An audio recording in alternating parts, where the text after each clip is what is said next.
Hey bro, I was just wondering, when can we just go frolic in the forest and be whimsical and joyous together? Yeah, the only thing you can be whimsical on is these nuts. Speaking of rock hard things, did you guys know that opal is primarily made of silicon dioxide and water? It's called a mineraloid. Most opals are typically around 6 to 10% water, but some can have up to 20% water. That would be more like your Ethiopians and things like that. Those are called hydrothane opals.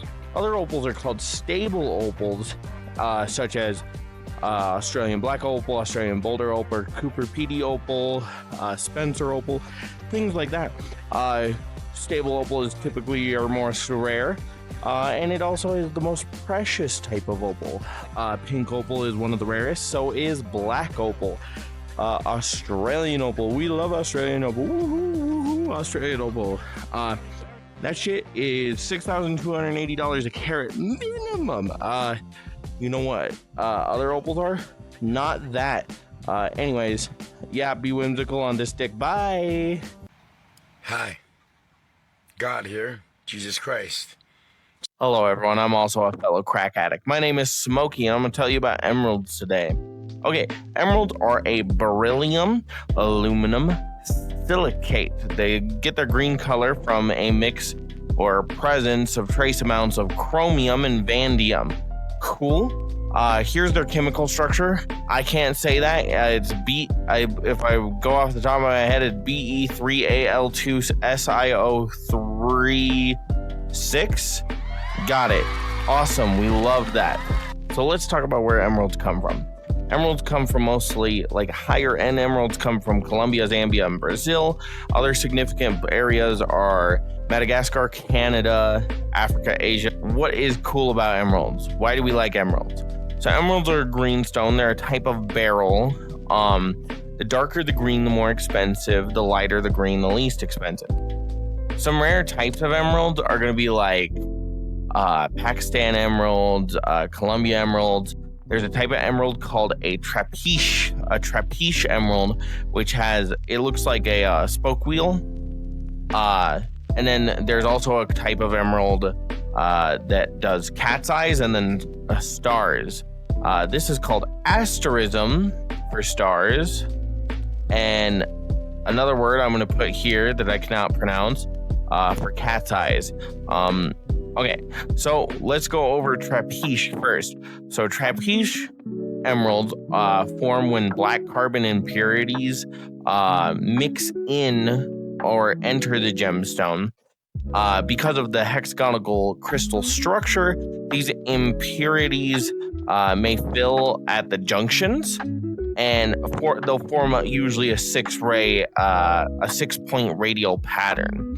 Trapiche emeralds are also the rarest type of emerald. They are considerably rare and considerably expensive. They mostly come from Colombia.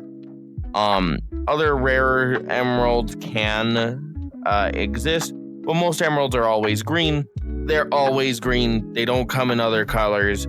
A lot of people know emeralds as like cloudy and green, but most other emeralds in a high value will be clear and dark green, mostly coming from Colombia and Zambia. While we're talking about it, let's talk about asterism. What is asterism and why is it important for stones? So asterism is caused by microscopic intersecting needle-like inclusions within the gemstone that reflect light, creating a lot of people call them starbursts, some people call them stars, some people call them this or that or this. The whole point is that when you look at the stone, it makes a star pattern. Things that can star: ruby, sapphires, emerald, opal. I mean, pretty much anything will star realistically. They're most commonly seen in cabochons, but they can come in facets, not typically, unless they're super good.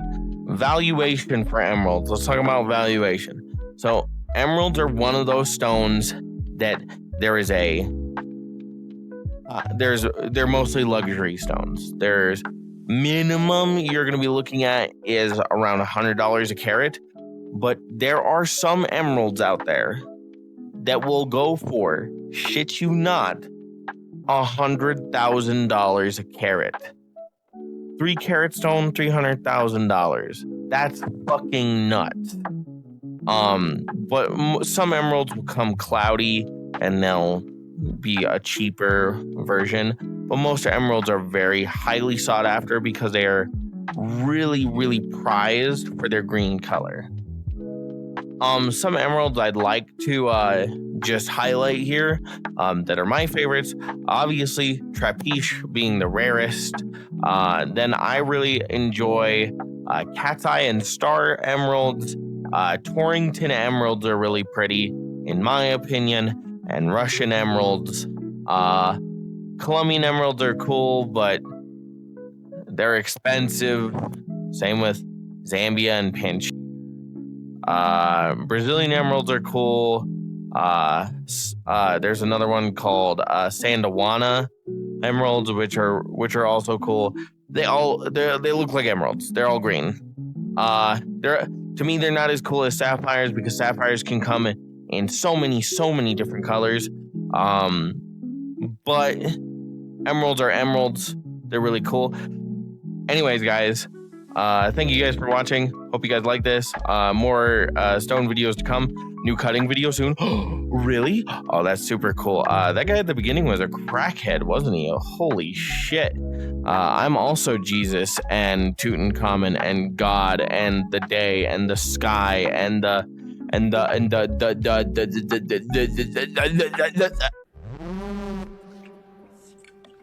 I have never wanted to look for a rope and a ceiling fan more in my life. Anyways, guys, let's talk about being born and your birthstones. So, what is birthstones? Birthstones are the stones that everybody's like, oh, I was born in the year. Anyways, what are they? There's 2 lists. There's called the modern and the traditional list. Okay, so we're going to go over the traditional, which I will put here, and then the modern I will put here. Okay, here we go. So January is garnet both ways. Hasn't changed at all. February is amethyst. Hasn't changed. March is traditional bloodstone. And then the modern is aquamarine. April is diamond both ways.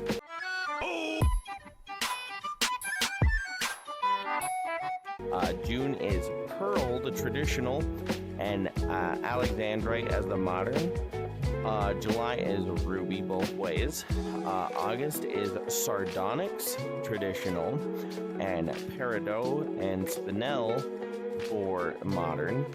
September is sapphire both ways. October is opal for traditional and tourmaline for the modern. November is topaz for the traditional, and the modern it is golden topaz and citrine. December traditional was turquoise and lapis lazuli, and then the modern is blue zircon, blue topaz, and tanzanite. Okay, as for a list that I would choose, I would go with the traditional over the modern. The traditional is going to have a lot more cheaper stones, easier to afford stones. The modern is going to have a lot more expensive ones like the tanzanite, the zircon, the spinel, the alexandrite, the emeralds, anything like that. And I know the traditional has some expensive stones like the emerald, the diamond, some sapphires, things like that, but you can always get those in a cheaper range. Tanzanite and zircon, hell no, you cannot get that in a cheaper range. Don't even try. Anyways, see you guys. Bye. What is with my arm? Holy shit, the four furries are gonna have a field day with that one. Okay, guys, let's talk about some sapphires. So, sapphires are primarily made of aluminum oxide, Al2O3, if I'm not mistaken, also known as conundrum. Trace elements are iron, chromium, vanadium, other small elements, nothing really too important. The best sapphires in the world are called Burmese sapphires. highly valuable. They come in two colors called cornflower blue and royal blue. Locations of sapphires. Sapphires come from all over the world. Main places where you get sapphires, this is going to be important. Cheaper sapphires come from Sri Lanka, Madagascar, and Australia. We already talked about where the expensive ones come from, but they come from Burma, Thailand, and East Africa. And we also have a place called Gem Mountain in Montana, where they mine what's called Yogo sapphires, and they also mine sapphires. So what colors do sapphires come in? This is something that a lot of people get mistaken. Sapphires come in a lot of natural colors. They come in yellow, purple, orange, and green. And they also come in what's called party colors. Now, these party colors are ones where it's like, oh, well, it's green and blue, or green and yellow, or blah, blah, blah. It's two colors. They're sometimes two colors. Not very often, but what is a red sapphire? Funny you should ask. Red sapphires are called rubies. Same chemical structure, same everything, except for it is red. That's a ruby. Okay?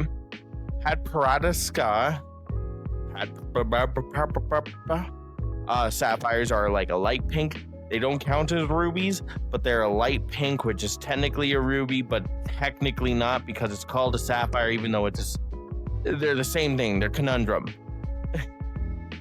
Conundrum,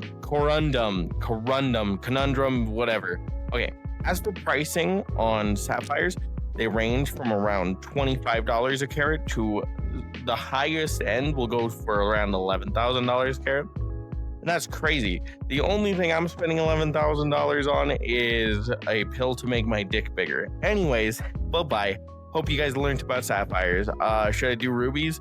Well, rubies are all the same. How about garnets? Garnets? Everybody like garnets? Okay, bye-bye. What would you spend $11,000 on? Okay, we're going to try and go through this really quickly. Amethysts are silicon dioxide, SiO2. They get their chemical properties and they make them distinct from quartz by having high amounts of iron and natural radiation. Otherwise, they would be just a quartz. They form in trigonal crystal systems in hexagonal prisms, and they rank a 7 on the Mohs scale. Okay, let's talk about where they come from. They come from Brazil, Uruguay, Zambia, Russia, Madagascar, United States, in the States, Arizona, North Carolina, Georgia, India, Sri Lanka, Mexico, and Canada. The most expensive amethysts are found in Uruguay. Let's talk about the types of amethyst. Okay, we have Siberian, Uruguayan, Zambian, Rose de France, Chevron, Brandberg, Veracruz, Thunder Bay, Cactus Quartz, Amethyst Scepters, Phantom Amethyst, and Chrysolite. Now let's talk about the three rarest types of amethyst. We have Siberian amethyst, which is known for its deep red and blue flashes. Then we have Brandberg, which is unique for a smoky and clear in one crystal. Then we have Thunder Bay, notable for its red hematite inclusions. Let's talk about price per carat now. Low end, we're looking at $2 to $5 per carat. Mid grade, we're looking at $5 to $20 per carat. And high grade, we're looking at $25 to $100 a carat. Some of the rare forms of Siberian and Brandberg will go for hundreds to a few thousand per carat, depending on the collector. That's it. Bye-bye. I hope I went fast enough. I'm experimenting. Tell me if I went fast enough. Bye-bye.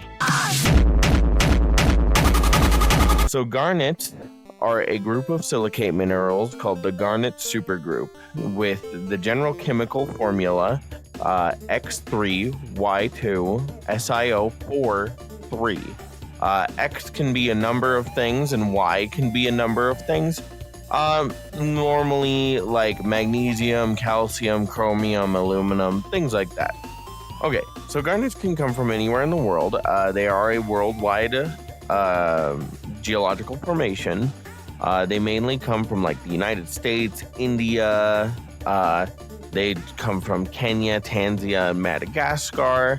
Idaho is known for star garnets, and you can also get a number of garnets from places in California and Michigan and New York as well.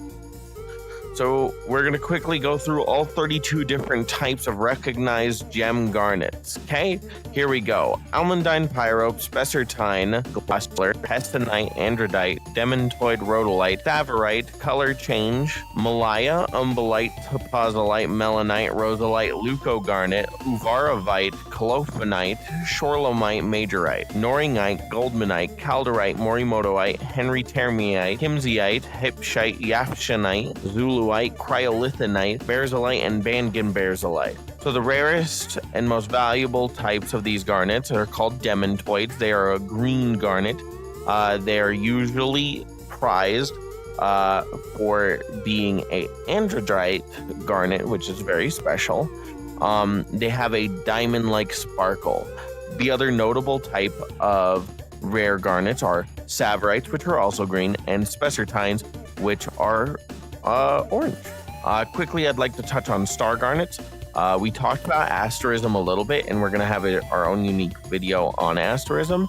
But star garnets are quite rare. They come in two variations. They come in a 4-point and a 6-point. 6-point being the rarest and 4-point being the not. So 2 types of garnets, star, Idaho and India. They're the only 2 known places in the world that have star garnets. Most people know Idaho for it because they don't come as commonly from India. Quickly, we'll touch on garnet pricing. Garnet pricing, low-end garnets, $100 to $500 a carat, maybe even lower. It really depends on the clarity, how rare, what color it is. You know, common red garnets are going to be like 500 to 700 carat. Cleaner garnets in more desirable colors like orange and green are going to be around 2,000 to 7,000 per carat. Demantoids can get all the way up to like 10,000 a carat, but they are, you know, the rarest kind. Leuco garnets are pretty rare. Thank you guys for watching my video. I'm sorry it took so long to post this one. I've been trying to post it a lot. My video keeps getting restricted. So instead of trying to fix that one, I decided to refilm the whole thing. I haven't moved or done anything because I am not,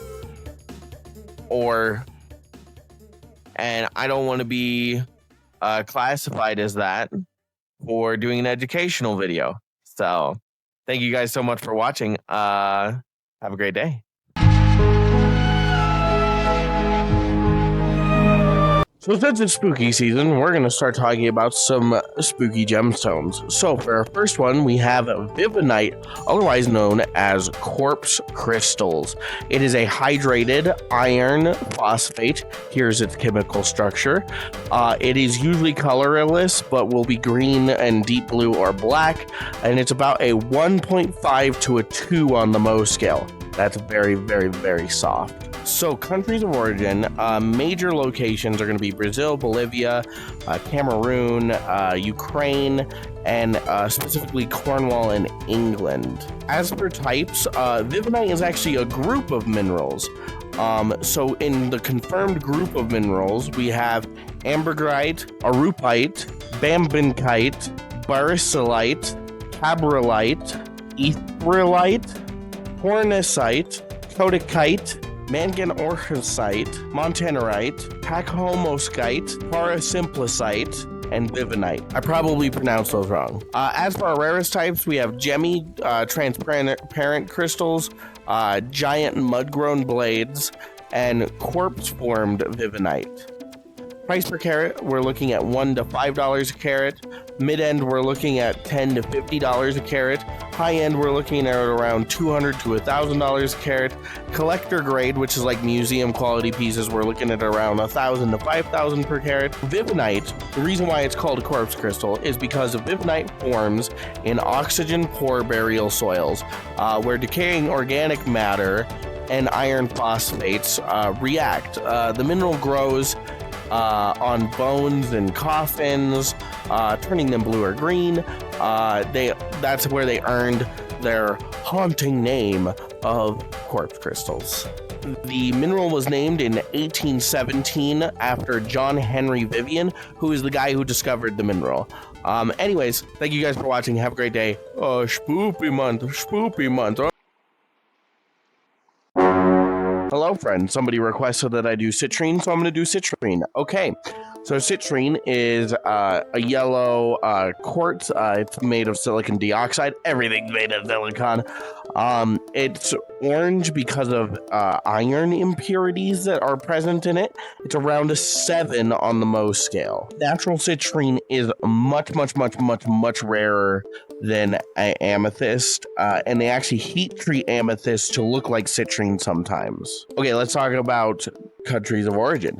Citrine can be found in Brazil, Madagascar, Zambia, Russia, Spain, France, and Scotland, and Bolivia. The two most famous mines that are known for citrine are the Rio Grande do Sul region in Brazil, which is where a lot of your most prized commercial stuff's coming from, and then Bolivia's Anahai mine produces the most natural citrine and ametrine.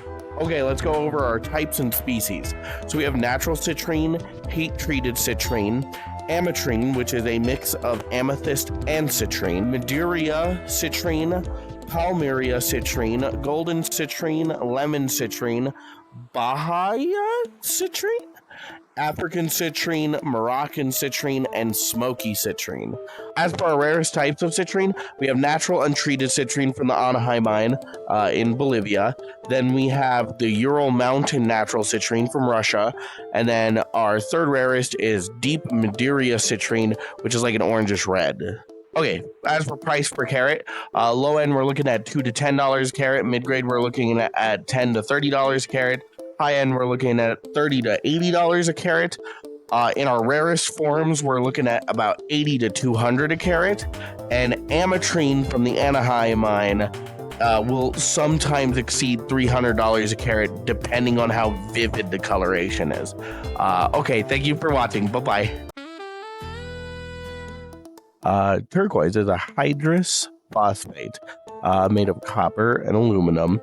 Here's its chemical structure. It's about a 5 to a 6 on the Mohs scale. Countries of origin are Iran, United States, China, Egypt, Afghanistan, Tibet, Turkey, Mexico, Chile, and Russia. As for turquoise types, you're going to have to bear with me for just a second. We have Persian, Cloud, Bamboo, Labashon, Bao Canyon, Moon River, Red River, Skyhorse, Ma'an Shan, Sinai, Afghan, Tibetan, Turkish, Mexican, Chilean, Russia, Kazakhstan. As for United States, Arizona, turquoise, we have Bisbee, Sleeping Beauty, Kingman, Morenci, Silverbell, Sunnyside. From Nevada, it's one of the more popular places, so we have number 8, Royston, Caracal, Lander Blue, Blue Diamond, Blue Moon, Ajax, Blue Gem, Blue Mountain, Blue Ridge, Blue Ice, Blue Jay, Blue Warrior, Blue Wind, Blue Thunder, Blue Boy, Candelaria, Crow Springs, Broken Arrow, Broken Bow, Fox, Dry Creek, Pilot Mountain, Red Mountain, Basalt, Black Widow, and Sunnyside. There's a lot more turquoise than that in the world. A lot more. I don't have time to do all the rest. As for the rarest type is Lander Blue Spiderweb. What makes it unique is there was only 90 to 110 pounds of it ever mined ever. Second rarest is Candelera. And then third rarest is Bisbee. Okay, price per carat. Low end, we're talking about $1 to $5 per carat. Mid grade, we're going to be talking about $5 to $20 per carat. High end, we're going to be talking about $40 to $200 a carat. Lander Blue is an exception because of its extreme rarity. It'll go for about $250 to $500 a carat. Okay, thank you guys. Have a great day. Bye-bye. Okay, so somebody asked, so I'm delivering. We're going to talk about coal today. Coal is made of carbon with various types of hydrogen, oxygen, nitrogen, and sulfur in it.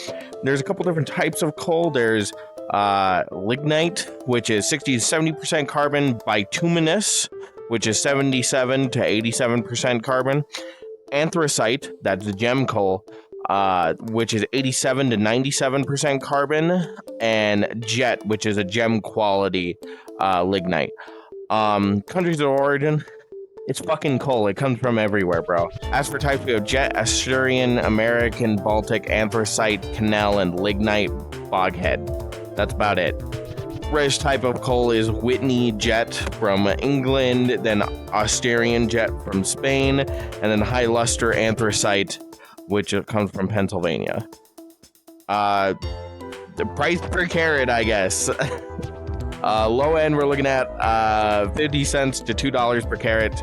High grade, we're looking at $2 to $8 per carat. High end, we're looking at like $10 to $40 a carat. If this video reaches 1,000 likes, I will buy the best gem coal I can find, and I will make a cabochon out of it, and I will film the whole process. 1,000 likes. I won't do it any other way. Okay, bye. Did you know I want to come and teach you about rocks? Spinels are a magnesium aluminum oxide, MgAl2O4. They are an 8 on the Mohs scale. They're found tons of places. They're found in Myanmar, Sri Lanka, Vietnam, Tanzania, Madagascar, Tajikistan, Afghanistan, Pakistan, and Nigeria. As for types of spinel, we have ruby, cobalt, flame, black, pleonast, gonite, hercinite, galaxite, picotite. They come in red, pink, orange, violet, purple, blue, green, gray, black, or colorless. The 3 rarest types of spinel are cobalt blue, Jedi, and colorless. As for carat pricing, low end we're looking at $20 to $100 a carat. Mid grade we're looking at around $100 to $800 per carat, and then high end we're looking at around $1,500 to $15,000 a carat. Anyways, you learned about spinel. Bye bye. Oh my god. Topaz is a nesosilicate mineral with the chemical formula of Al2SiO4F2OH2. It has aluminum, silicon, oxygen, fluorine, and hydroxyl in it. Topaz is an 8 on the Mohs scale. Countries of origin, we have Brazil, Russia, Pakistan, Sri Lanka, and Nigeria, and the United States. The most valuable topaz is found in Brazil. As for types of topaz, there's imperial topaz, precious topaz, blue topaz, pink topaz, sherry topaz, colorless topaz, mystic topaz, green topaz, red topaz, and violet topaz. The rarest types of topaz are red topaz due to its color, imperial topaz due to its singular location, and natural pink topaz due to not being heat treated. As for pricing, we have low end, which is $5 to $25 a carat, mid grade, which is $30 to $150 a carat, high end, which is around $500 to $2,000 a carat, and then really high end, which is around $2,000 to $7,500 per carat. Anyways, bye bye. You learned about topaz. Bye bye. Hello, everyone. Today we're going to be covering odontolite, which is also known as bone turquoise. It is a hydroxylapatite. Here's its chemical structure. It's typically blue, and it is very fibrous. It's a bone. It's basically replaced bone. Ooh, places of origin. Oh, Siberia, Russia, Czech Republic, France, Germany, United States, and Canada, Greenland. But the most valuable origin? Siberian permafrost mammoth ivory odontolite. Okay, so odontolite comes in many different colors, such as pale sky blue, turquoise blue, and greenish blue. Blue veins in ivory, and brown fossil matrix. It's typically done in cabochons, beads, carvings, fossil fragments, or inlay material. Odontolite is priced per specimen, not usually priced per carat. So low end, we're looking at around $10 to $50 a specimen. Mid grade, we're looking at about $50 to $200 per specimen. And then high end, we're looking at around $200 to $800 per specimen, with collector pieces going for around $1,000 plus. Okay. So, it was discovered around 1775 to 1799. It was found by a French nationalist. We're going to call him George. Here's his full name. And it was named after the Greek word odonto, which meant tooth, and then lithos, which meant stone. And French mineralogist in 1799 determined that it was a fossil ivory that was heated or copper stained, so not true turquoise. It was very popular in the 18th and 19th century for European jewelry. Right now, it's basically just a really cool fossil that you can get. Anyways, thanks for watching. Thanks to my best friend Zoe for helping me with this video. Bye-bye. spoopy month. Oh. Okay, today we're going to be talking about torbernite, which is a copper uranyl phosphate hydrate. Here it is, its chemical structure. It has uranium in it, and if it loses its water and dehydrates, it turns into metatorbernite, which is a different mineral. It's about a 2 to a 2.5 on the Mohs scale, and it's a very emerald green color. As per countries of origin, it's found in the Dominican Republic of the Congo, France, Germany, Portugal, USA, Australia, Namibia, China, Spain, and the UK. Its most valuable location is from the can't pronounce that mine in can't pronounce that. I believe that's the Dominican Republic of Congo. Types and species, it's just torbernite, metatorbernite. So as for rarest, because it doesn't come in any like species or types, rarest it comes down to specimen quality. So like specimen qualities from the Dominican Republic of Congo are considered the rarest because they have the best color and the best gemmy plates. The second rarest is fully hydrated crystals. And then the third rarest is historic European matrix specimens. As for pricing, these things are radioactive, they cannot be made into jewelry, and they're very soft. So these are basically sold by the specimen. So low-end specimens are going to be around $10 to $50. Mid-grade specimens are going to be around $75 to $300. High-end specimens are going to be around $500 to $2,000.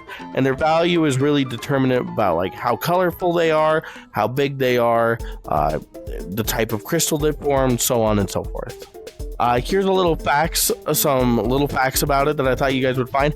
It was found in 1772 in, I can't pronounce that, Saxony, Germany.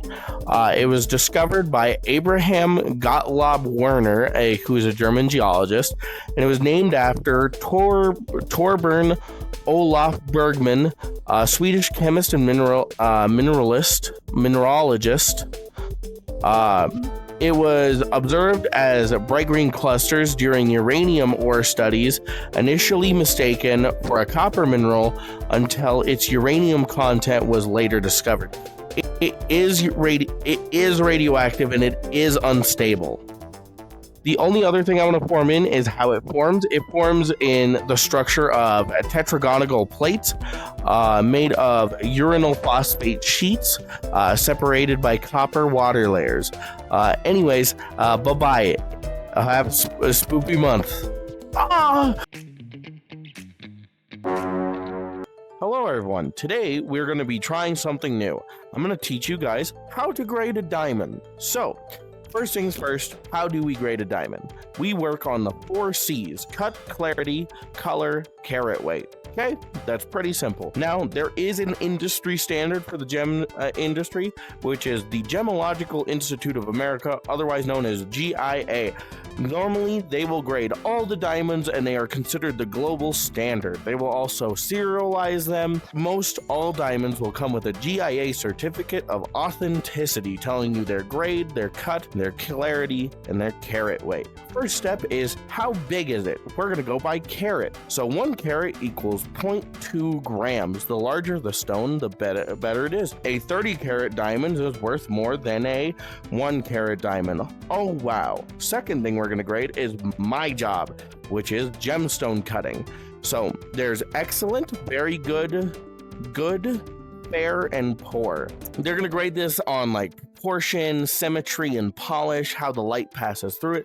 A diamond cutter should know exactly how the light passes through the stone, and that will make it very valuable. Only the best diamond cutters are able to cut the highest grade diamonds. What are we going to do next? We're going to check the color of the diamond. Now, coloring is really important. When you think of diamond, everybody thinks of that nice, clear, perfect stone. But diamonds aren't always like that. So we have a couple grading systems when it comes to the color. We have D through F, which is colorless, G through J, which is near colorless, K through M, which is faint yellow or brown, and then we have N through R, which is very light brown, yellow or very light brown, and then we have S through Z, which is light yellow or brown. The closer to D, the rarer and higher value the stone is, Basically, the more colorless the diamond is, the more money it's worth. Then we have a really important step. This is the one that confuses everybody who buys a diamond who is a first-time diamond buyer. We have the clarity grade, which is basically, once we look at it under a microscope, we're going to give it either FL flawless, IF internally flawless, VVS1 or VVS2, which is very slightly included, VS1 or VS2, which is very slightly included. Then we have SI1 or SI2 slightly included, or I1, I2, or I3, which means included. Basically, the closest to flawless, the more money it's worth. The closest to I3, the less money it's worth. Low-end diamonds, which would be I3 clarity, Z color, poor cut, would be $500 to $1,000 a carat. And high-end diamonds that are FL clarity, D color, excellent cut are going to be around $25,000 to $50,000 per carat. Thank you guys. Hope you guys like this new video. Bye-bye.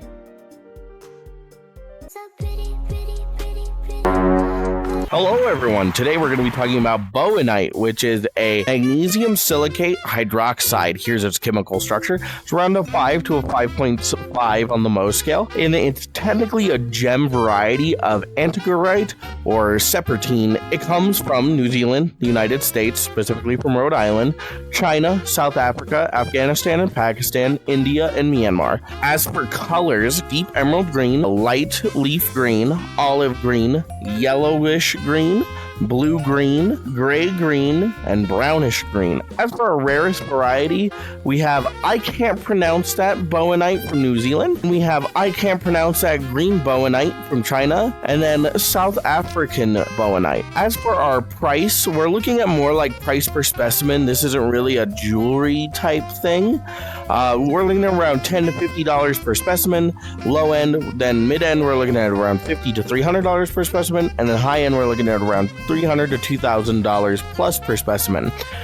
Exceptional cultural pieces from New Zealand called the I can't pronounce that artifacts are considered priceless or restricted.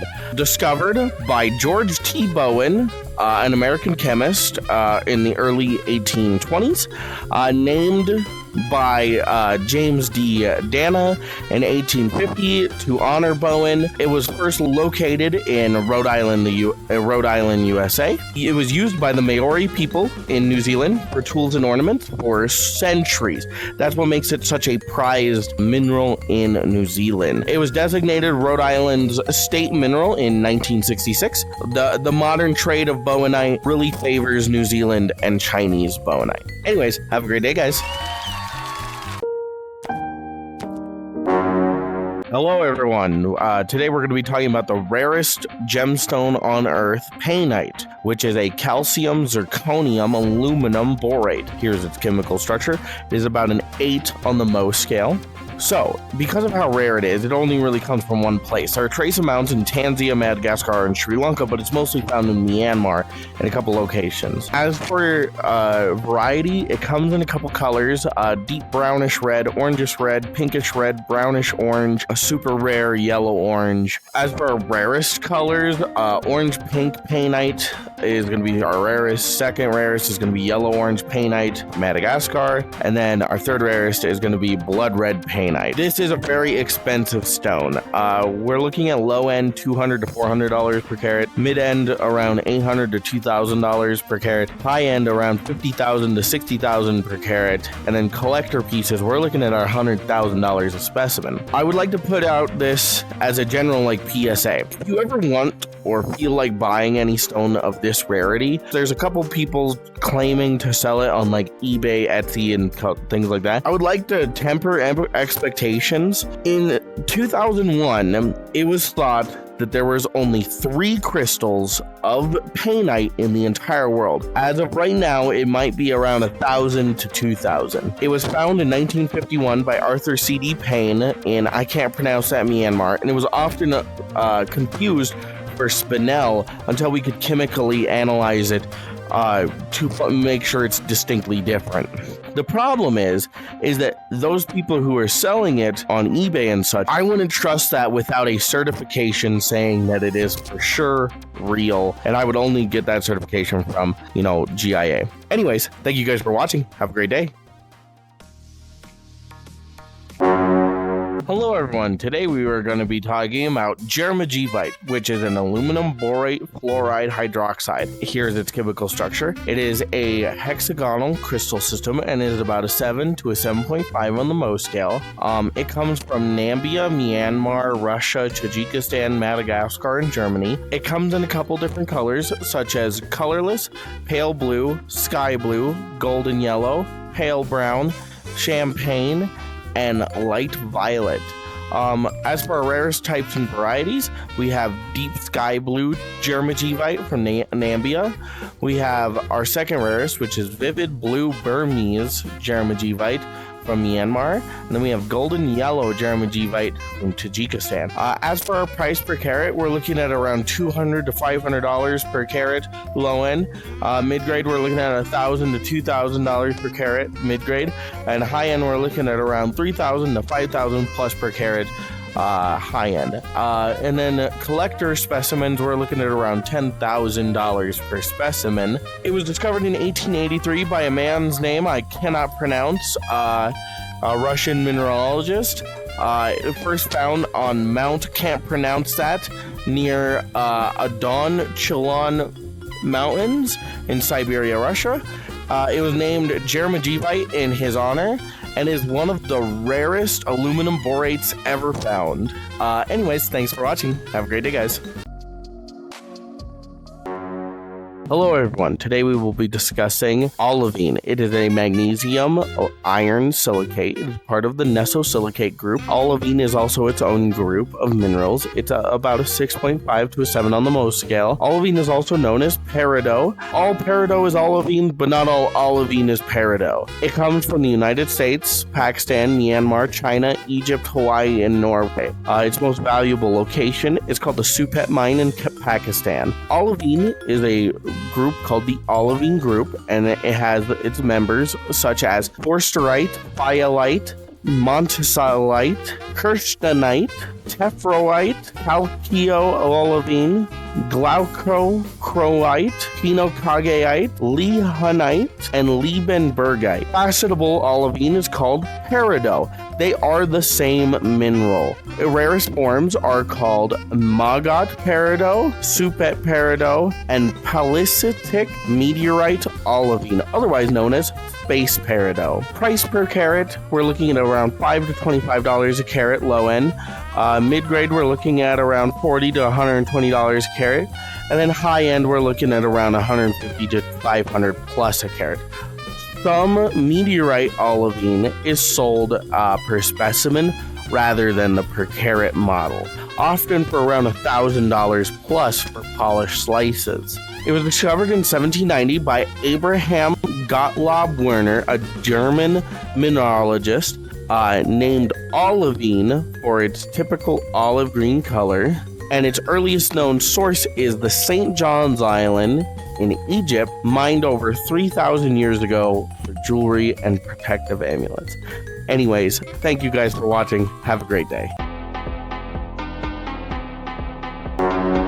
Hello everyone, today we're going to be discussing sunstone, which is part of the feldspar group, specifically the I can't pronounce that feldspar. Here's its chemical structure. It displays the Schillmer effect caused by copper and hematite and goethite inclusions. It's a triclinic crystal system, and it is a 6 to a 6.5 on the Mohs scale. Countries of origin: India, Norway, Russia, Tanzania, Madagascar, Canada, and Mexico. The United States, in the United States specifically, Oregon, Utah, New York, Pennsylvania, and North Carolina. Its most valuable mining location is in Oregon, as it is the Oregon State Gemstone. Type, we're going to be talking about it more by country. Sunstone doesn't really separate itself into different types.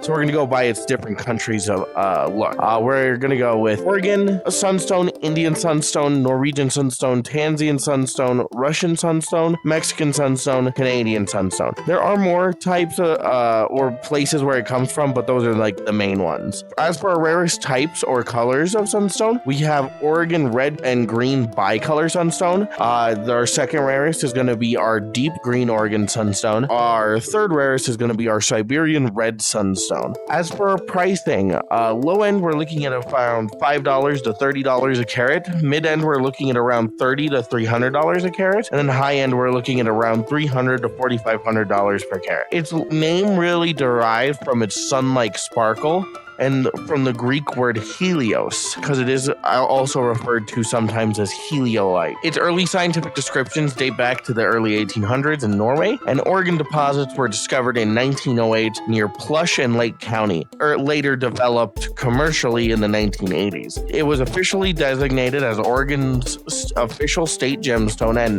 1987, and is still mined to this day at Dust Devil and Spectrum Sunstone Mines. Anyways, have a great day, guys.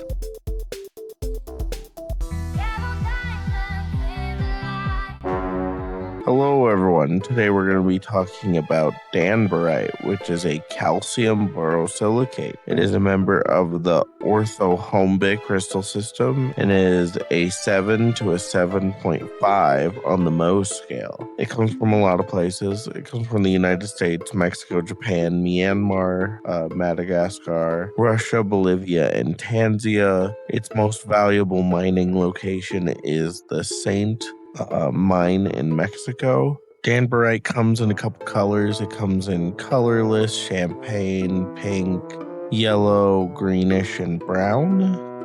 As for our rarest varieties, pink danburite is going to be our rarest. Second rarest is champagne danburite. And then our third rarest is yellow danburite. As for our price breakdown, low end we're looking at $5 to $25 per carat. Mid end we're looking at around $30 to $100 per carat, and then high end we're looking at around $150 to $400 per carat. Collector pieces exceed around $1,000 per specimen. It was discovered in 1839 in Danbury, Connecticut, in the U.S. It was found by Charles Upham Shepard, an American mineralogist.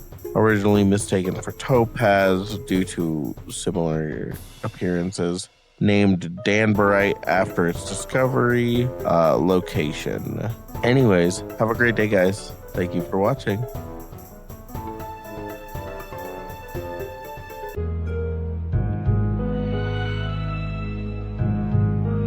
Hello everyone, welcome to Tiny Gem Facts for tiny gay furries. Today we're going to be talking about jadeite. Jadeite was used by the Olmec, Maya, and Aztec civilizations for ceremonial axes and jewelry. It was used to symbolize eternity, fertility, and divine strength, and at a time was more prized than gold. Anyways, have a great day, tiny gay furries. Like me.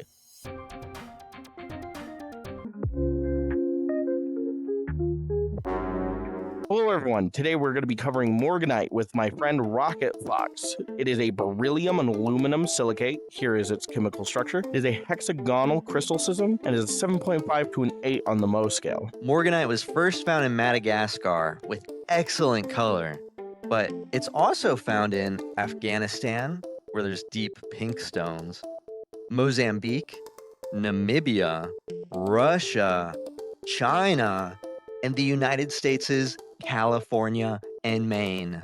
The most valuable and high-quality source of morganite is Brazil's Minas Gerais, not to be confused with Lord of the Rings, Minas Tirith. Morganite doesn't really come in separate types. It is a part of the beryllium family, so think it's just a pink emerald. So it comes in pale pink, peach pink, salmon pink, rose pink, deep pink, violet pink, orangey pink, and lilac pink. The rarest varieties of morganite are deep, vivid rose pink, lilac and violet pink, and pure peach pink. Okay, price breakdown. Low end, we're looking at around $20 to $80 per carat. Mid grade, we're looking at around $80 to $200 per carat. High end, we're looking at around $200 to $600 per carat. Collector and investment grade pieces will usually exceed around $1,000 per carat. It was discovered in 1910 in Madagascar, and it was named by George F. Coons of the Tiffany & Co. Company,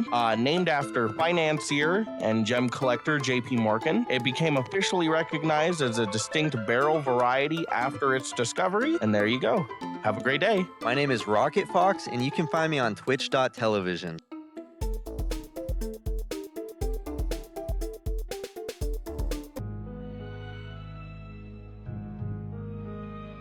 Hey guys, welcome back to Smokey's Obscure Gem Facts. Today we're going to be talking about Realigar, which is an arsenic sulfide known since ancient times as a brilliant red and orange gemstone and pigment. It was revered in China and Persia as a symbol of the sun, yet also it was used in alchemy and making. It released fumes when heated or exposed to light. And the amazing thing about it is Realigar decomposes into yellow powder called para-Realigar. It literally rots in sunlight, so it has to be kept in the dark. So collectors call it the self-destroying gem, and it's hard to handle without the proper care. Anyways, have a great day, guys. Bye-bye.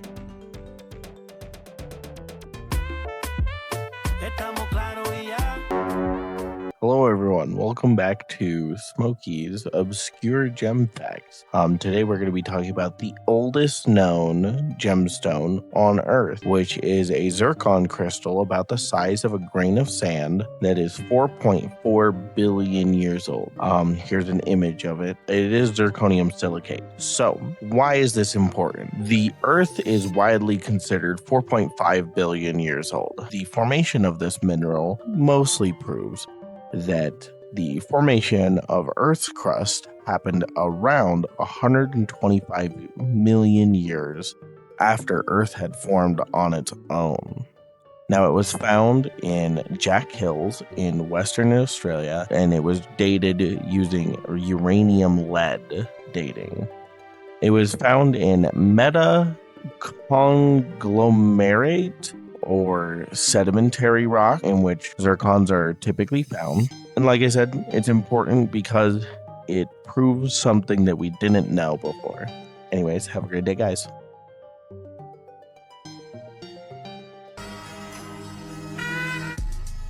Hello everyone, welcome to Smokey's Obscure Gem Facts. Today we're going to be talking about cinnabar, or the poison gem. Its chemical composition is mercury sulfide, HGS, primary ore of mercury, and ancient civilizations carved it into jewelry and statues unaware of its toxic vapors. It was used by the Romans and Chinese for pigments known as vermilion, prized for its deep red color. And prolonged exposure caused mercury poisoning, madness, and death among miners and artisans. Many ancient burial sites contain cinnabar-lined tombs, actually, that are actually still deadly today because of the dust. It was once a symbol of immortality and power, and now is known as the gem that kills slowly. Have a great day, guys.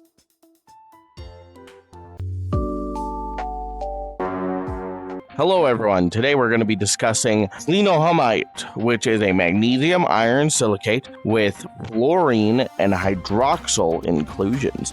It is a monoclinic crystal system and is a 6 to a 6.5 on the Mohs scale. It can be found in a lot of places such as Tajikistan, Tanzania, Russia, Afghanistan, Italy, Canada, and Myanmar.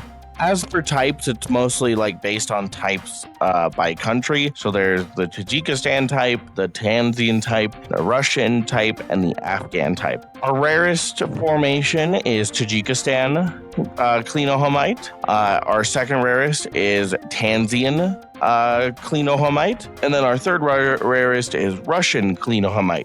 Price breakdown. Low end, we're talking about $50 to $150 a carat. Mid end, we're looking at $200 to $150 a carat. And then high end, we're looking at around $700 to $2,000 a carat. Museum grade stones that are flawless, above 5 carats, will typically exceed $3,000 per carat. It was discovered in 1876 in Vesuvius, Italy, found in limestone altered by contact metamorphosis. It was named after the Hummite group, which is named after an English mineralogist, Sir Abraham Hum. Anyways, have a great day. Bye-bye.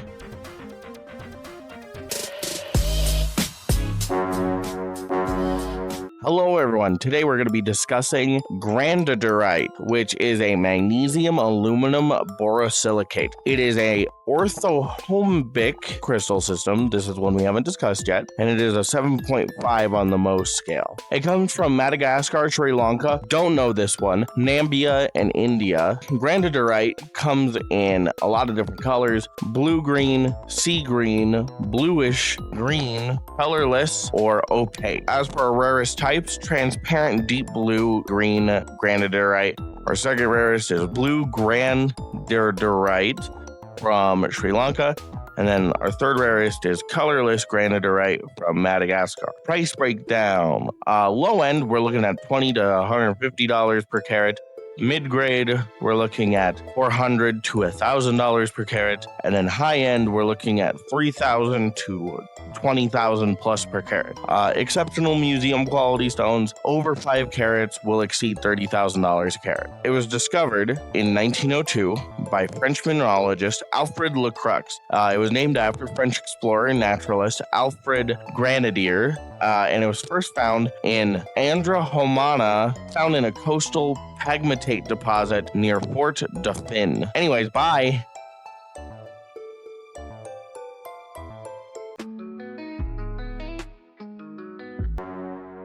Hello, so funny story, my mom requested this video on what is the Mohs scale, since I bring it up so much. And the Mohs scale is a scale of hardness of how tough a mineral is. It was created in 1812 by German mineralogist Friedrich Mohs, who ranked 10 minerals from softest to hardest. The ones he ranked was talc at 1, gypsum at 2, calcite at 3, fluorite at 4, apatite at 5, orthoclase feldspar at 6, quartz at 7, topaz at 8, corundum at 9, that's sapphires and rubies, and then diamonds at 10. Fun fact, diamonds are the only thing at 10. I know it sounds weird, but they aren't. Diamonds sit at 10, and they are the hardest gemstone that we know of, but there is a stone called, I'm going to butcher this, lonsdaleite, a rare form of diamond made from meteor impacts, which can actually be harder than diamond itself. It's essentially space diamond. You get a lot of stuff from meteorites, and they call them impactites, where things from space hit Earth and it ends up creating something. Maybe if you guys type space in the chat if you want me to cover impactites. Bye. Hello everyone, today we're going to be covering bentonite, which is a barium titanium silicate. It's around a 6 to a 6.5 on the Mohs scale and is a hexagonal crystal system. It comes from the United States, specifically California, Japan in rare microcrystals, and specifically in the United States, Arkansas has trace occurrences. As for types, bentonite really doesn't come in a lot of types, it just comes in colors. So there's deep sapphire blue, light blue, colorless, or near colorless, and violet blue. Our rarest bentonite is colorless. Our second rarest is violet. Our third rarest is intense electric blue bentonite, which is pretty scarce.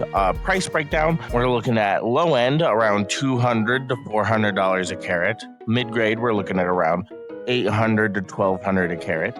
And then the high end, we're looking at around $3,000 to $5,000 per carat. It was found in 1907, discovered by James M. Couch, Located first in the San Bernardino County, it was declared the official state gem of California in 1985. It is typically located at the Benitoite Gem Mine and remains the only major source of the gem and quality material.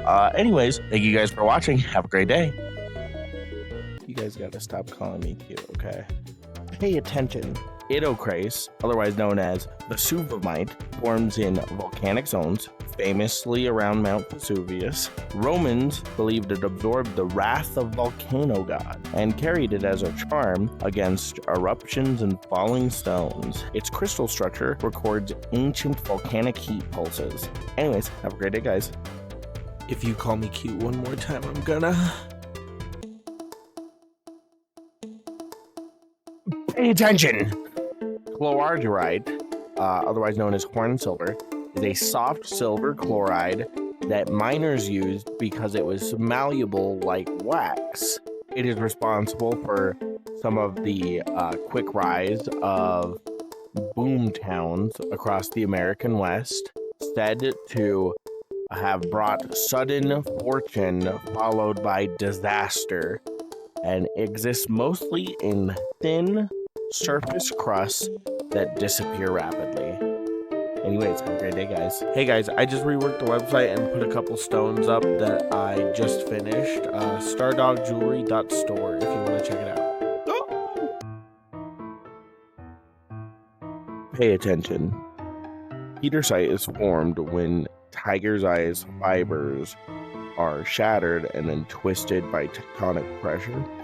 They're known as the Tempest Stone for its swirling storm-like patterns, and coastal tribes believed it held the power of thunderstorms. Unlike Tiger's Eye, its buoyancy is more it's more chaotic than Tiger's Eye, because Tiger's Eye is all one. Anyways, bye-bye.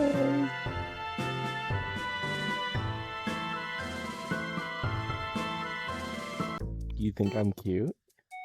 Pay attention. Serendibite is one of the rarest gemstones on Earth. It was discovered in Sri Lanka in 1902. It was named after the island it was discovered on, which was called Serendib, which is an ancient Arabic name. Some say that it protected travelers and sharpened intuition. And faceted gems over 1 carat are extremely rare and super, super valuable. Anyways, have a great day.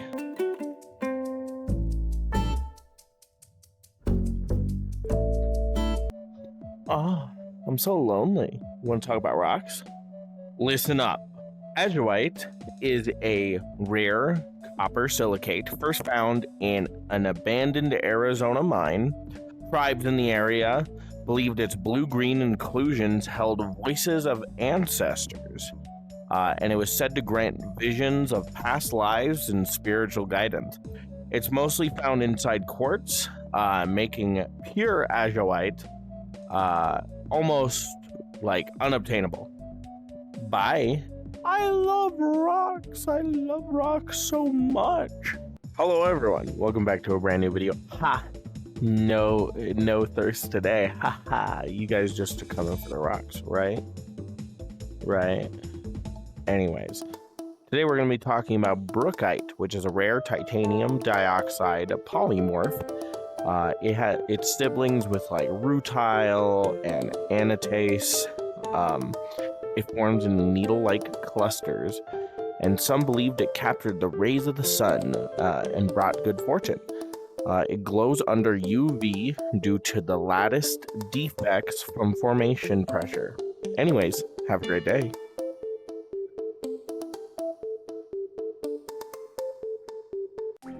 Ha, I tricked you guys again. You guys are just watching these because you like me and the rocks, right? Anyways, today we're going to be talking about Hackmanite, which changes color in sunlight. That process is called, I can't pronounce it.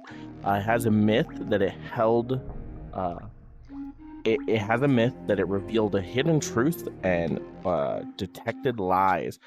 And the color shifts come from sulfur vacancies changing electron states in the stone, so it changes color from sunlight to not in sunlight. Anyways, have a great day. But then I spent so many nights thinking how you did me wrong, and I grew strong, and I learned how. Bustamite is a manganese silicate often found with rhodonite. Ancient Hispanic smelters prized it because it glowed in furnace heat. It was thought to energize warriors before battle. Pink to brown colors are caused by manganese oxidization. Anyways, have a great day. Once you the one who tried to hurt me with goodbye, you think I'd crumble.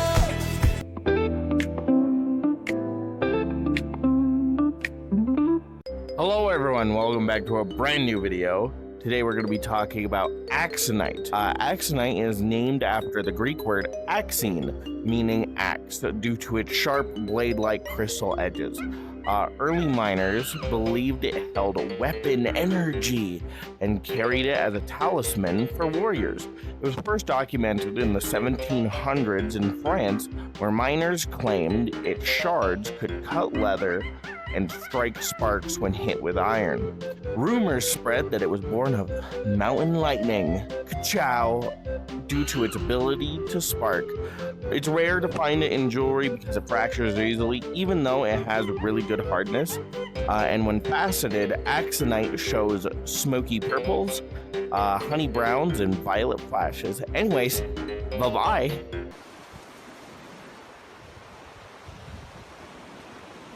Hello everyone, welcome to Tiny Gem Facts. Today we're going to be talking about parrot-wing chrysocolla, which was named for parrot plumage patterns, which is created when copper replaces volcanic rock, and it creates those feather-like green and teals.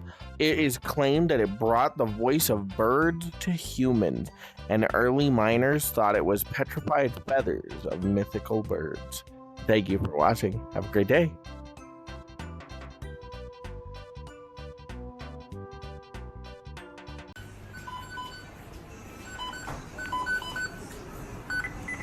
Hello everyone, welcome back to Smokey's Obscure Gem Facts. Today we're going to be talking about stibnite, which is a metallic gray antimony sulfide. It was nicknamed the Devil's Ore and was used in ancient China and Egypt as a cosmetic, usually for like eyeliners and medicine, and also an ingredient in alchemical experiments. It was believed that it could hold magical powers and could ward off evil spirits, and it was feared to bring bad luck if it was mishandled. It's very toxic, so even small amounts of it are deadly. Alchemists prized it for its supposed metal transmuting powers. Sublegends say that carrying a piece of stibnite could reveal hidden treasures and connect you to the spirit world. Anyways, that's about it. Bye. Bye. Bye. You want a 10-piece chicken nugget? It's too damn bad.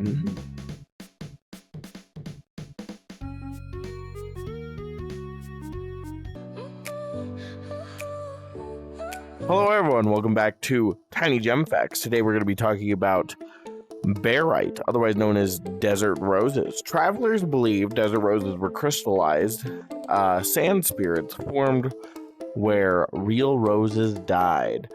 Their layered petals made them protective talismans, especially for those crossing the deserts. Anyways, bye-bye.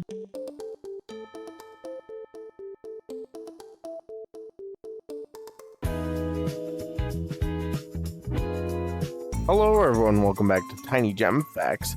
Today we're going to be talking about nummite. I think I said that correct.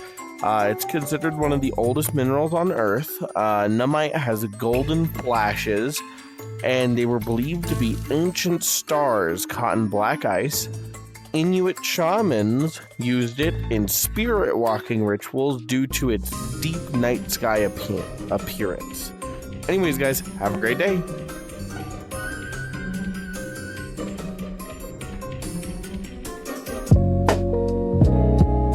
Hello everyone, today we're going to be talking about crocoite, which is a lead chromate. Here's its chemical structure. It is a monoclinic crystal system and is about a 2.5 to a 3 on the Mohs scale. It comes from Australia, Austria, Bosnia, Brazil, Canada, Chile, China, the Dominican Republic of Congo, France, Germany, Italy, Jordan, Mexico, Mozambique, Namibia, Philippines, Poland, Romania, Russia, Slovakia, South Africa, Tajikistan, the UK, the US, the United States, and Zimbabwe. It comes in a lot of different colors. It comes in bright red, something called hyacinth red, orange red, yellow orange, and pale orange. The rarest varieties, we have deep red terminated crystals. Then we have freestanding terminated crystals. And then our third rarest is transparent yellow or orange gemmy crystals. As for price breakdown, crocoite is sold by the specimen, not by the carat. So low end, we're looking at $20 to $200. Specimen mid-grade, we're looking at $200 to $1,500 per specimen. High-end, we're looking at around $2,000 to $50,000 per specimen. It was first discovered in the 1760s in Russia. It was discovered by Russian miners exploring gold veins. It led to the discovery of chromium by Quailin in 1797. Anyways, that's about it. Have a great day. Bye-bye.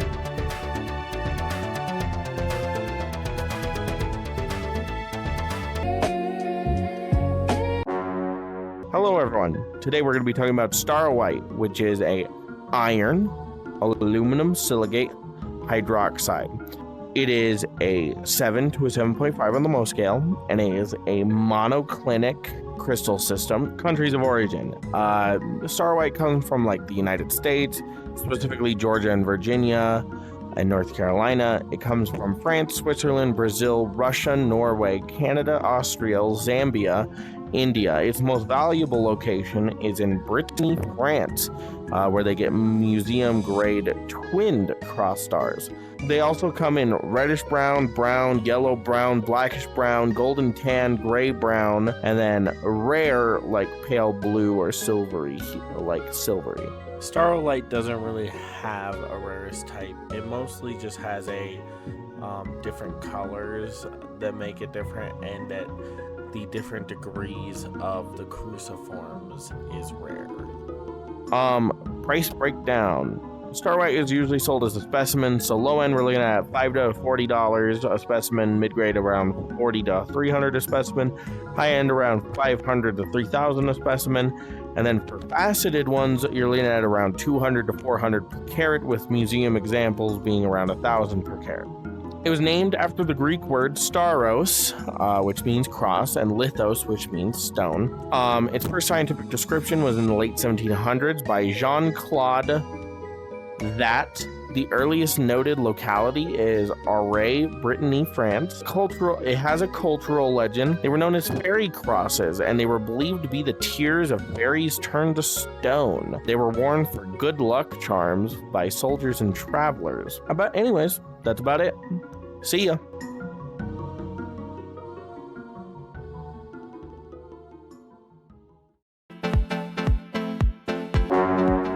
Hello everyone, welcome back to Tiny Gem Facts. Today we're going to be discussing howlite, which is known as the ghost crystal. It's ordinary salt, but in crystal form, it's super transparent. Ancient cultures used it to seal off haunted places and purify temples, and it dissolved if left in humid air. Anyways, have a great day. I'm gonna bust!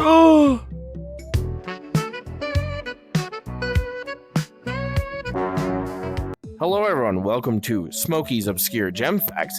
Today we're going to be talking about a globerite. I think it's pronounced that way. Anyways, it's a mineral that forms in evaporating salt lakes where water vanishes and the crystal grows. It looks like skeletal wings in mud. In the 18th century Spain, globerite was thought to store the breath of angels because it appeared overnight after storms and dissolved in water by morning. Old miners even refused to pocket it, believing it would vanish along with their luck. Today, it's a fragile collector's gem. It's too soft for jewelry. But anyways, have a great day.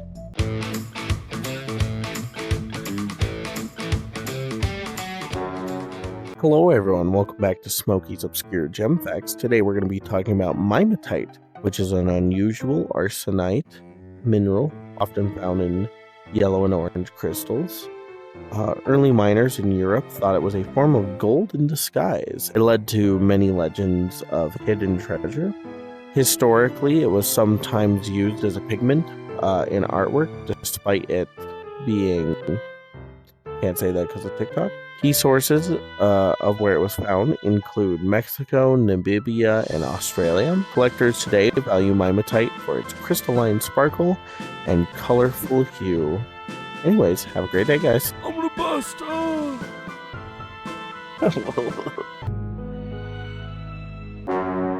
Hello everyone, welcome back to Tiny Gem Facts. Today we're going to be talking about fulgurite, created when lightning strikes sand and melts it into glass tubes. Ancient desert tribes believed each piece contained the voice of a thunder god, and sometimes it is called fossilized electricity. Anyways, have a great day, guys. I'm gonna come. Hello everyone, welcome back to Tiny Gem Facts.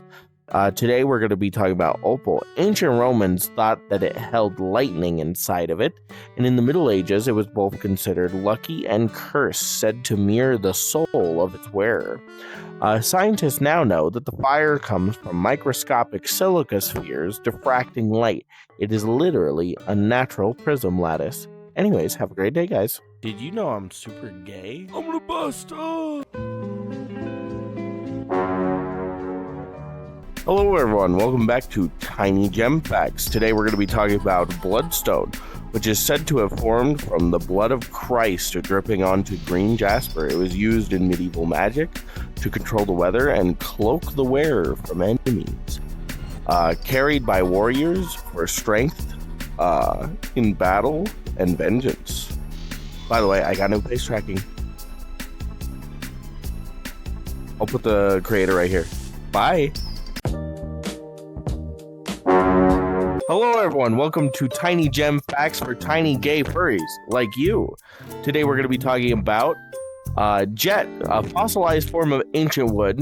It was popular during the Victorian mourning era for jewelry.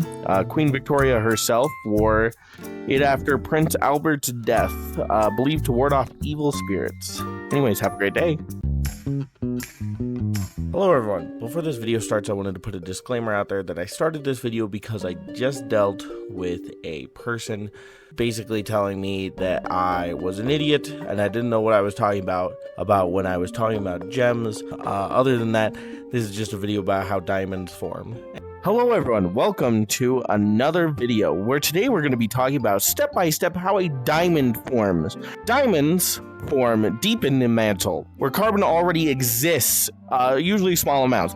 Usually it forms in CO2 rich liquids, or they call it primordial mantle carbon, or it comes from subducted ocean crust rich in carbonates. This carbon moves through the mantle in those CO2 rich liquids. They are called supercritical mixtures of carbon dioxide, water, and trace elements.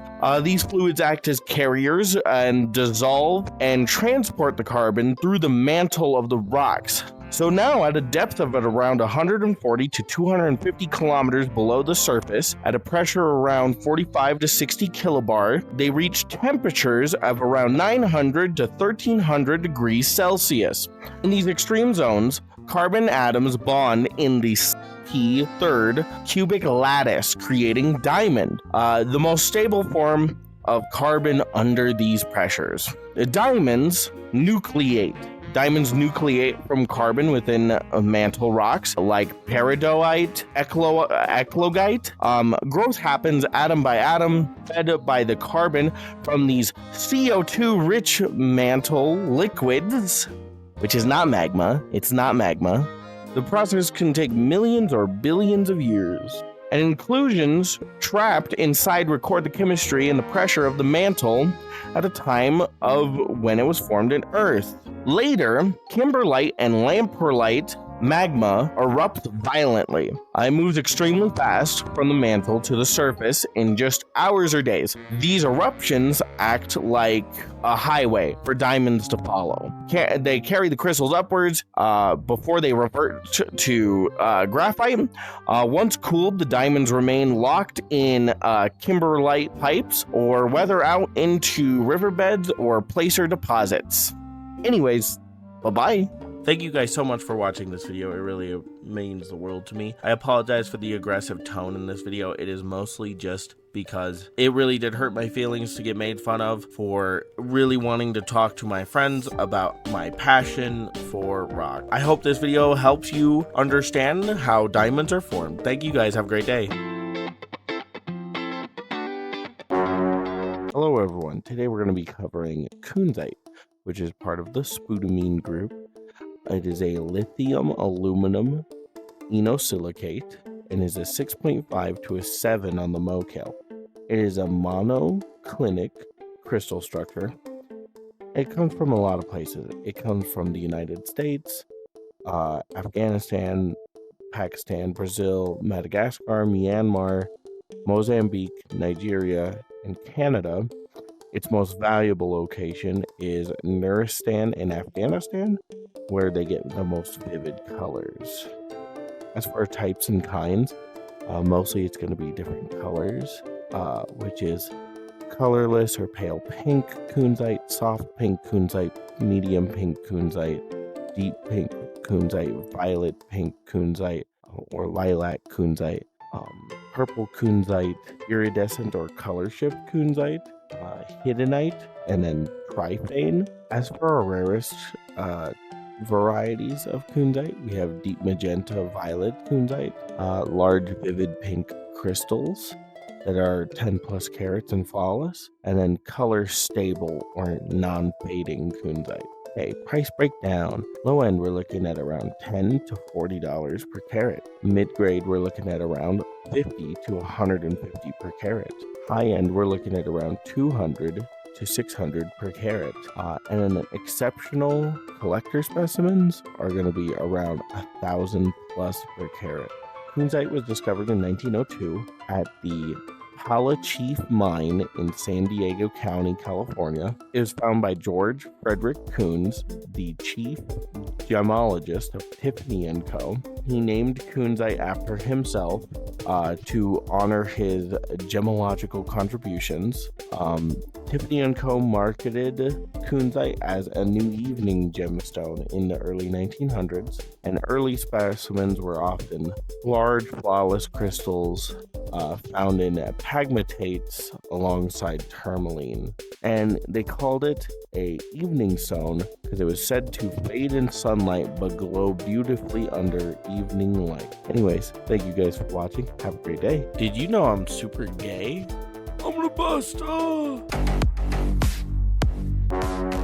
Hello everyone, welcome back to Smokey's Obscure Gem Fact. Today we're going to be covering cephalerite. Is a rare sulfide mineral. It can sparkle like a diamond when cut, but it's soft and delicate, so it looks like diamond but it's soft. Early miners in Europe called it the devil's ore because it was unpredictable.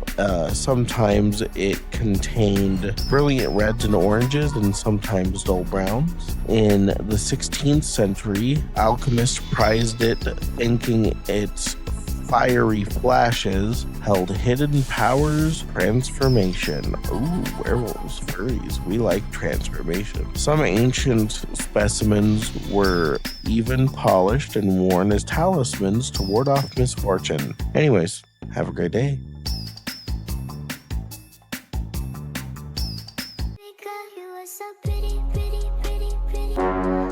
Hello everyone, welcome to Smokey's Obscure Gem Facts. Today we're going to be talking about chrysoprase. Chrysoprase is a vivid apple green variety of chalcedony colored by traces of nickel. In ancient Greece, it was said to hold the power of invisibility, and thieves supposedly carried it to vanish from sight after stealing. Alexander the Great was rumored to wear a chrysoprase in his belt during battle until he lost it while bathing, and shortly after, his empire began to crumble. In the Middle Ages, alchemists prized it for promoting divine truth and sharpening vision, believing it could reveal hidden deceit. Anyways, yeah, chrysoprase, loved by thieves.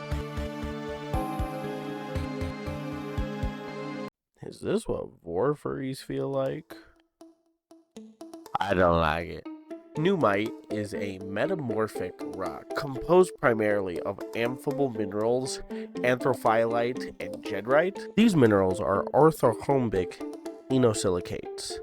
That means chain silicates. I bet somebody's freaky enough to that. Pneumite was named after Nuuk, Greenland. That's where it's primarily found and officially recognized. It forms from Archean aged gneiss and metamorphosed ultramafic rock. Is it just me, or do these things look like ash? Pneumite is recognized as one of the oldest minerals on Earth. It has a geological age of 2.7 to 3 billion years old. Anyways, have a great day, guys. New year, new me.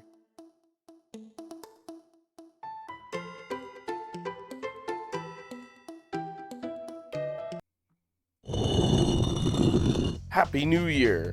Labradorite is a member of the feldspar family. It was first identified in 1770 off of the coast of Labrador, Canada.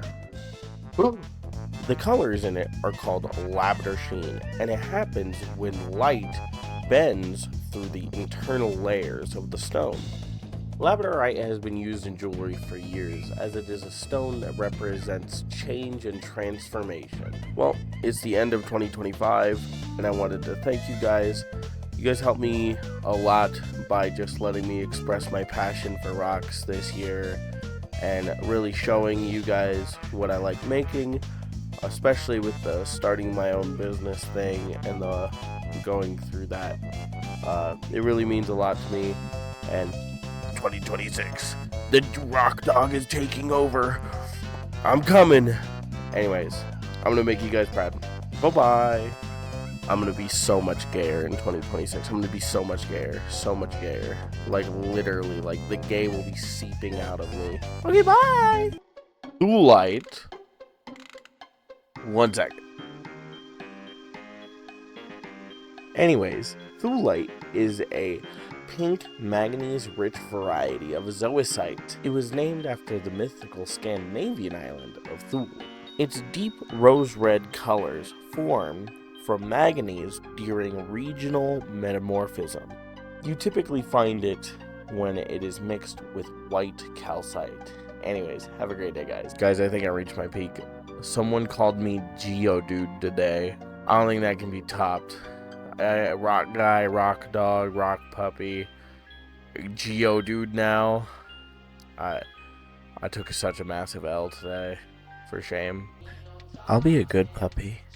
If you want to talk about rocks too, Hedenbergite is a iron-rich pyroxene that forms in skarns. Hedenbergite is known as a stone of transition and promotes orderliness and methodical thinking. Oh, I'm gonna fall in. Oh, I did. Jesus. It is also rare in terrestrial settings and is even found in meteorites such as the Allende meteorite. It forms when magma intrudes in limestone. Anyways, have a great day, guys. I'm just looking for a hot werewolf BF. That's all I'm looking for. Come on, guys. You gotta know one. Send them my way. Please, I'm begging. I could give you a nice stick if you ask nicely. Of RAM. Good prices. Titanite, otherwise known as sphene, is a calcium titanium silicate with extreme fire. Ancient Romans believed that its sparkle was captured sunlight. It was used as charms to enhance clarity and focus. Its high dispersion comes from titanium-rich crystal structures. Anyways, have a great day, guys. I have RAM. Lots of RAM. At good prices. Actually, I don't. I have watches, though. Cool ones. Damn, that's almost as big as mine. Brucite is a magnesium hydroxide forming an altered ultramafic rock. Ancient Greeks believed that it was drenched in divine fire trapped underground. It was used symbolically to calm anger and tempers. It grows as soft plates during deep rock hydration. Anyways, guys, have a great day. Nah, I definitely think mine is bigger.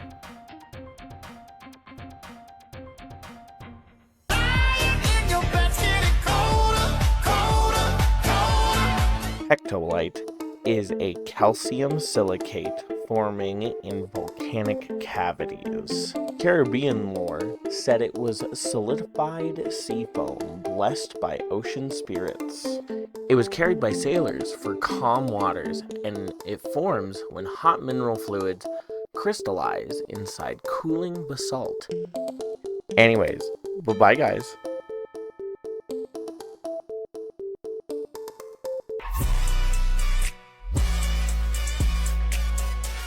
Scheelite is a calcium tungstate found in skarn deposits. Chinese legend said that it glowed to reveal hidden dragon veins and was used to reveal ore. It fluoresces bright blue under UV due to tungsten structures. Anyways, have a great day, guys. On a real note, why do furry hideout moderators have to be like the cringiest people ever? Bye!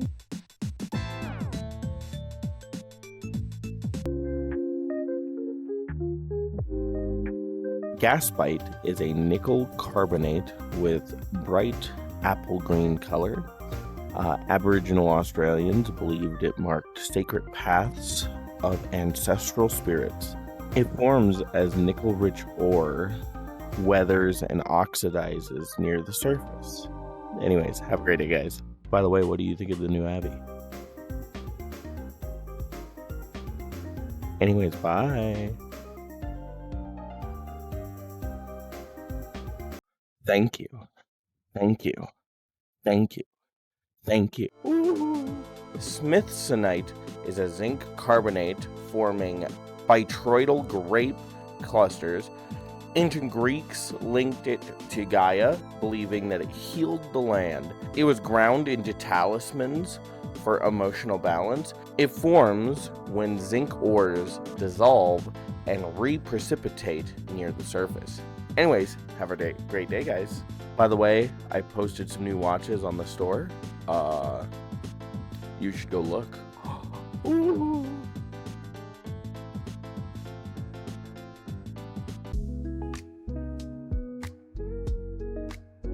Argonite, also known as star clusters, are a calcium carbonate forming radiating star shapes. Ancient Romans believed it formed from petrified starlight, and it was used as a calming stone for resting mind. Crystals grow rapidly from hot mineral spring. Anyways, have a great day, guys. New stuff on the store. Bye!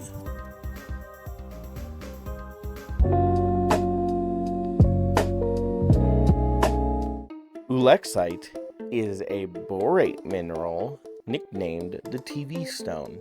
Ancient desert people believed it captured visions from the spirit world, and it was used for divination by shamans. Its fibrous crystals transmit images similar to like fiber optics. It's basically like a natural fiber optics.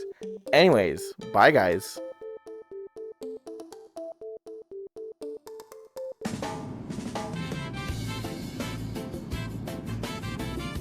Tugtupite is a rare beryllium silicate from Greenland.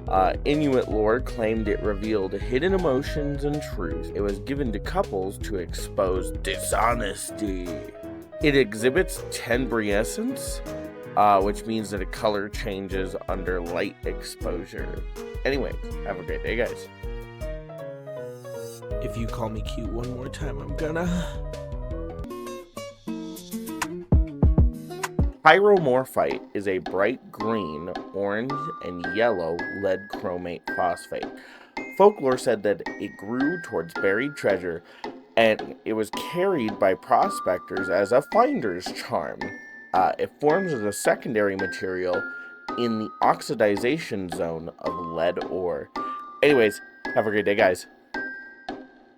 New stuff on the store. Bye.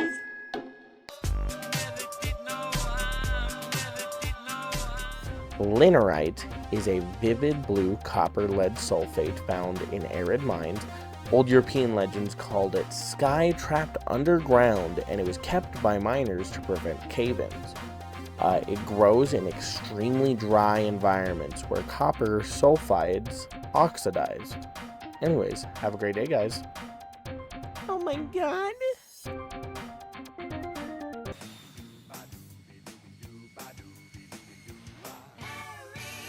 Preonite forms from low-grade metamorphism in basalt cavities, and African legends called it the Stone of Remembered Dreams. It was also thought to hold ancestral messages, and is often formed in fan-shaped clusters from hot calcium-rich fluids. Anyways, have a great day, guys. I can't be the only one this gay, right? Wardite is a sodium aluminum phosphate found in compact rosettes. Indigenous Canadian tribes said it formed from frozen moonlight. It was also used as a charm for nighttime hunters. Crystals grow in tight radial clusters from slow phosphate-rich fluids. Have a great day, guys. I can't pay electric bill. Genthylivite is a rare beryllium zinc silicate from high temperature hydrothermal veins. Himalayan legends said it formed where mountain spirits clashed. It was carried to ward off lightning strikes. It's known for bright orange and green fluorescence under UV.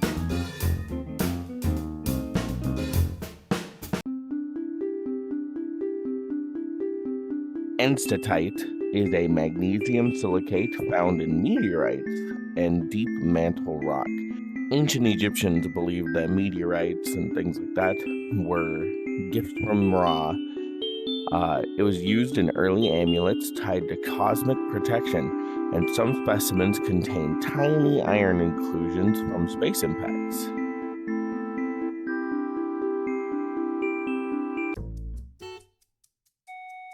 Dioptase, which is a vivid green copper silicate, forms in arid desert oxidized zones.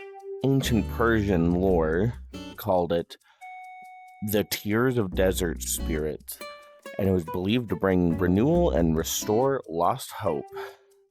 Its crystals crumble easily, making facetable gems very rare.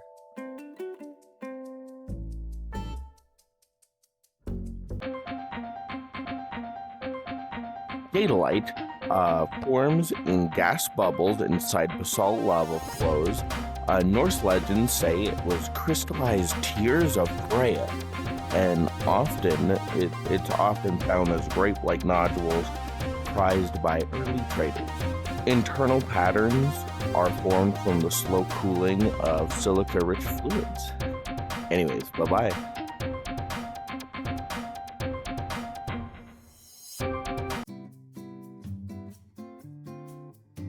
Hello everyone, today we're going to be talking about uranite, which is a uranium dioxide and is part of the isometric crystal system. It is a 5 to a 6 on the Mohs scale, and it comes from the Czech Republic, the Democratic Republic of Congo, Canada, United States, Germany, Australia, and Namibia. Also, its most valuable location is the, I can't pronounce that mine, of the Democratic Republic of Congo. Types and varieties. Uranite doesn't really have any types or varieties except chemical distinction types, but it does come in black, dark brown, olive green, and then yellow green. As for its rarest types, those are those chemical variation. We have brannerite, davidite, and then crystalline uranite, usually from the Czech Republic. Price breakdown. Low end, we're looking at around $10 to $50 per specimen. Mid grade, we're looking at around $100 to $500 per specimen. And high end, those are those like crystalline ones. We're looking at around $1,000 to $5,000 per specimen. Uranite was discovered in the 18th century in 1789 by Martin Heinrich Klaproth. He was a German chemist. Its location was in Bohemia, later now known as the Czech Republic. Klaproth isolated uranium from uranite and named it after the newly discovered planet Uranus. It later became crucial for uranium research and atomic energy development. Anyways, have a great day. Bye! It's most valuable. I can't be the only one this gay, right? New stuff on the store. Bye! I think I could make that fit. Rectite is a deep blue or blue-black sodium iron silicate hydroxide. It is part of the alkali amphibole subgroup of silicate minerals and has a monoclinic crystal structure. That means it's a double chain silicate. Georgie, do you like rocks? I like rocks. It forms in alkaline igneous rocks such as syenite, alkaline granite, and pegmatites. Come on, Ben, talk about rocks with me, please. Please. Rebectite is also a parent mineral of croicodolite, which is also known as blue asbestos. Come on, Honest Abe, do you like rocks? Abe, come on. It was named after Emil Riebeck, a German explorer in the 19th century. Anyways, bye. So this graph tells you how gay you are, right? The boat. Halt. Before this video goes anywhere, I have a small, tiny favor to ask. I just made an Instagram, and we just made it to 5,000 followers. Woohoo! But if we make it to 10,000, I will commission this, and I will wear it for 10 videos. Anyways, end of January. Let's try. Sailor Moon Smokey. I hate that. Anyways, on to the video. Hudridite is a potassium sodium aluminum borosilicate that is a member of the hexagonal crystal system. Why are you looking at me like that? It was discovered in 1965 at Mont Saint-Hilaire in Quebec, Canada, originally as microscopic crystals. It's good. It forms from alkaline igneous environments, crystallizing from silica-rich boron-bearing fluids. Its pale pink to lavender color comes from trace structural distortions, not typical chromophores. Anyways, thank you guys for watching. They got no Mountain Dew. With all this rain, I'm gonna be a wet dog. Jesus, it's like terrible. $3.25 a gallon. I haven't seen that in years. Creamy dreams. I've had some of those. Hamburgite is a beryllium borate hydroxide and a member of the orthorhombic crystal system. I wonder if the bows are edible on those. It was discovered in 1890 in Norway, named after the Swedish mineralogist Axel Hamburg. I think his ass is bigger than mine. It forms in boron-rich granitic pegmatites, crystallizing late from volatile rich fluids. It has a very low density, lighter than most gemstones, and is often mistaken for topaz or quartz, but it has a very distinct cleavage. I always wanted to try a crystal Pepsi, but I always missed out. If I hit 10,000 on Instagram by the end of January, I will commission somebody to make that outfit for my Abby. What the fuck am I doing, bro? Okay, bye! That looks so incredibly heavy to wear. Beppis for 420. Oh no, step bro, I'm stuck. Legrandite is a zinc arsenate hydroxide hydrate, part of the orthorhombic crystal system. Beppis. It was first described in 1932, and the most famous specimens come from the Ojuela mine in Mexico. Why is there a spiky crystal in my fire? It forms in the oxidation zones of zinc deposits, where arsenic-rich fluids react with zinc minerals. It's known for its vivid canary yellow crystals with extreme transparency. Iced coffee. They got coffee. Dr. Peep and water. What is that water thing? Anyways, bye! Batman. Hello, everyone. I'm Smokey. I'm here because I have a problem thirst trapping furries to tell them about rocks. And I ain't gonna stop today either. Smoky quartz is a silicon dioxide, which is part of the trigonal quartz group. Guys, am I really that short? Its color comes from natural radiation interacting with trace amounts of aluminum impurities in its crystal lattice. So propane and propane accessories. Smoky quartz is found worldwide, with notable deposits in the Alps and in Madagascar. When gently heated, smoky quartz can turn clear or yellow, which is where some citrine is like artificially created. Anyways, have a great day, guys. Feel like I need to do the jingle jangle thing to get you guys to pay attention.